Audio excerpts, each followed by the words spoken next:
Critical கண்டிஷன்ஸ்ல நமக்கு ஹெல்ப்ஃபுல்லா இருக்கும் அப்படிங்கிறதுக்காக தான் மெடிக்ளைம் பாலிசிஸ் நம்ம போட்டுக்கிறோம். ஆனா தேவையான நேரத்துல அந்த கிளைம நம்ம கேட்கும்போது, இன்சூரன்ஸ் கம்பெனி சில காரணங்களால ரிஜெக்ட் பண்ணிடுறாங்க. அப்படி ரிஜெக்ட் பண்ணும்போது நமக்கு என்ன சொல்யூஷன் அப்படின்னு கேட்டீங்கன்னா, கன்சியூமர் கேஸ் போட முடியும்.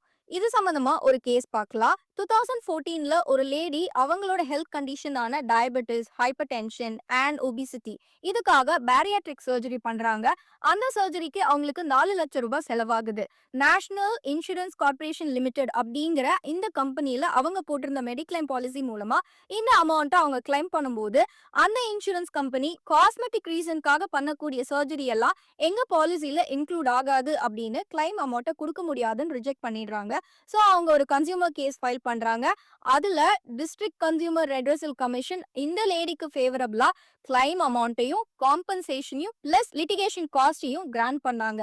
அதுக்கு அவங்க என்ன ரீசன் சொன்னாங்க அப்படின்னா, லைஃப் த்ரெட்டனிங் கண்டிஷன்ஸ்க்காக பண்ணக்கூடிய இந்த சர்ஜரிய நீங்க காஸ்மெட்டிக் சர்ஜரி அப்படின்னு சொல்ல முடியாது. ஸோ கிளைம் அமௌண்ட்டை நீங்க கொடுத்து தான் ஆகணும் அப்படின்னு ஆர்டர் போட்டாங்க.